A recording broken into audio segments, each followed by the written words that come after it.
I still remember the moment like it happened yesterday. My husband, Daniel, walked into the living room with a smirk on his face, holding a stack of papers. I had just finished making his favorite coffee, the way he always liked it, 2 sugars, no cream. But he didn't even glance at it. Instead, he threw the papers onto the table and crossed his arms. "I'm divorcing you," he said, his voice disturbingly calm. "And just so you know, I've taken everything." I froze, gripping the cup in my hands as my heart pounded in my chest. "Everything?" I whispered, my voice barely coming out. He chuckled, as if amused by my reaction. "Yes, the house, the cars, the bank accounts. Everything is in my name now. You have nothing." I stared at him, searching his face for any sign of hesitation, any hint that he was joking. But there was nothing, just coldness. For years, I had been the perfect wife. I supported him when he had nothing, stood by him when his business was failing, even worked 2 jobs while he figured things out. And now, when he finally made it, he was throwing me away like trash? "What about us, Daniel?" I asked, my voice shaking. "What about everything we built together?" He scoffed, running a hand through his perfectly styled hair. "We didn't build anything. I built this life, and I deserve to enjoy it without being tied down to you." The way he said "you" like I was some kind of burden sent a wave of anger through me. But I didn't let it show. Not yet. I took a deep breath, forcing myself to stay calm. "So that's it? You're just going to leave me with nothing?" "Oh no," he said, smiling. "Not nothing. I'm feeling generous today. You can keep your clothes. Whatever fits in a suitcase, you can take. But that's it." I could feel my fingers tightening around the cup. Every fiber of my being wanted to scream, to throw something, to break down in tears. But I didn't. Because what Daniel didn't know was that I had a secret weapon, one that was about to turn his perfect little world upside down. Daniel's arrogance filled the room like thick smoke, suffocating me with every smug word he spoke. He had planned this moment for a long time, thinking he had the upper hand, that I was just another stepping stone in his rise to success. But he had no idea, absolutely no idea what was coming for him. I took a slow, steady breath, setting my cup down carefully on the table. My hands, though shaking with rage, didn't betray me. I wouldn't let them. "You seem pretty sure of yourself," I murmured, tilting my head slightly. Daniel smirked, sliding the divorce papers toward me. "Because I am. Look, let's not make this messy. Just sign them, pack your things, and leave. I don't want any drama." Drama? This man had just ripped my life apart, stolen everything I had worked for, and he expected no drama? I reached for the papers, not to sign them, but to flip through them, pretending to be overwhelmed. "Wow," I whispered. "You really thought of everything, didn't you?"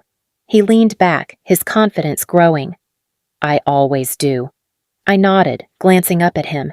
"Just like you thought about the offshore accounts, the hidden properties, and the little business transactions that never quite made it onto your official records?" His smirk faltered, just a flicker. But I caught it. "What are you talking about?" He scoffed, though there was a tightness in his voice now. I smiled. "Oh, Daniel, you always underestimated me. Always assumed I was just your naive little housewife, too busy cooking and cleaning to understand the real world. But the thing is, I'm not as clueless as you think." I watched as the color drained from his face, the way his fingers twitched slightly, his jaw tightening. He knew exactly what I was talking about. See, while Daniel had spent the last few years building his empire, I had spent mine watching, learning, collecting. I knew every shady deal he had made, every backdoor transaction, every lie he had told to grow his wealth. He thought he had played the perfect game, covering his tracks flawlessly, but he had made one fatal mistake. He underestimated the woman standing right in front of him. "Let's cut to the chase," I continued, tapping my finger on the papers. "You thought you could throw me away and keep everything? You thought you could erase me like I never existed?" Daniel clenched his jaw. "You have no proof of anything." I laughed softly. "Oh, sweetheart, you really should check your emails more often." His eyes narrowed. You see, months ago I started digging, I went on, crossing my arms.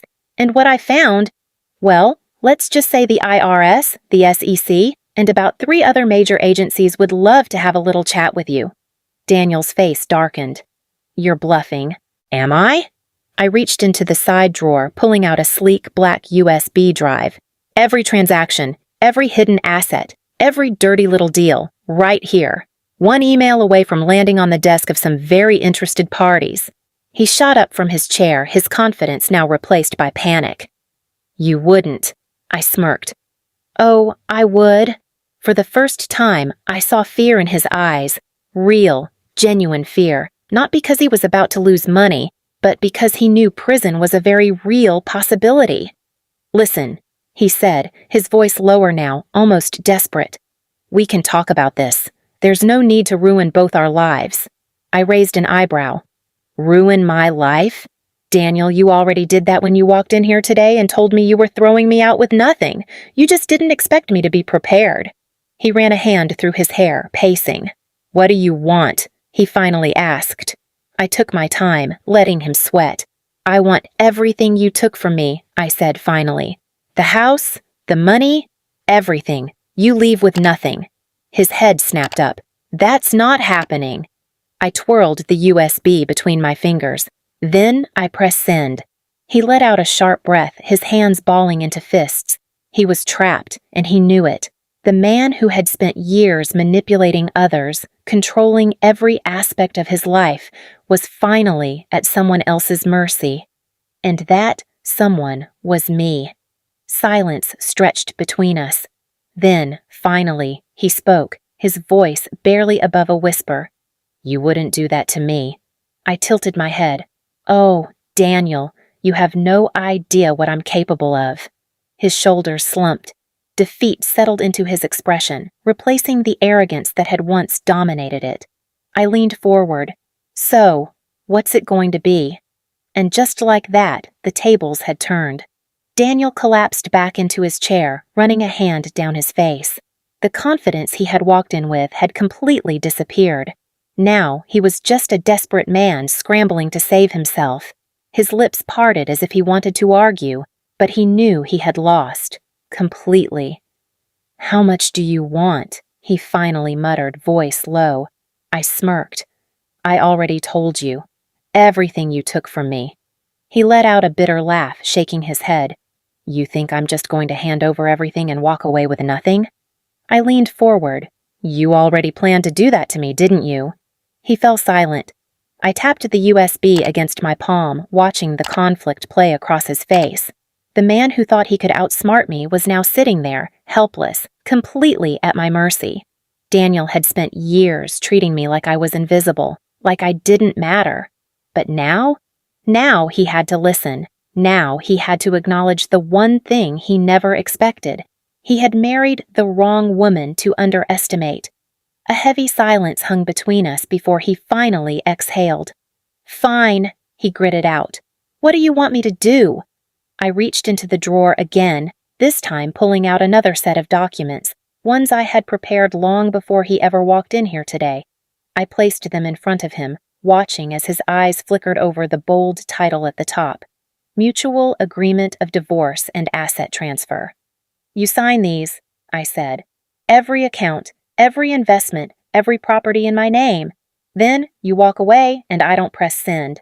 He stared at the papers, his jaw clenching so hard I thought his teeth might crack. This is insane.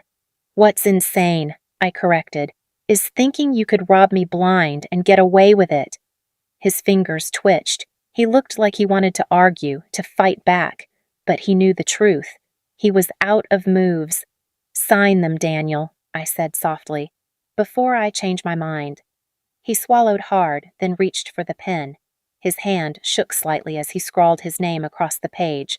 1 signature, 2, 3. I watched every stroke of ink, each letter forming the name of a man who had thought he was untouchable. And just like that, it was done. He set the pen down with a heavy thud. Happy now? He muttered. I picked up the papers, flipping through them slowly. Everything was in order. Everything was mine. I slid the USB back into my drawer, locking it away. "Pleasure doing business with you," I said, standing up. Daniel clenched his jaw. "I hope you know this isn't over." I let out a soft chuckle. "Oh, Daniel, it was over the moment you thought you could play me." I turned, walking toward the door, but just before I stepped out, I looked back. "By the way," I added, "you might want to check your email." His brows furrowed. He grabbed his phone, unlocking it. I saw the moment realization hit him. His face went pale, because what he didn't know was that I had already sent a little anonymous tip to the authorities, just in case he ever got any ideas about coming after me. His eyes snapped to mine, rage and panic swirling in them. I just smiled. "Good luck, Daniel." And with that, I walked away.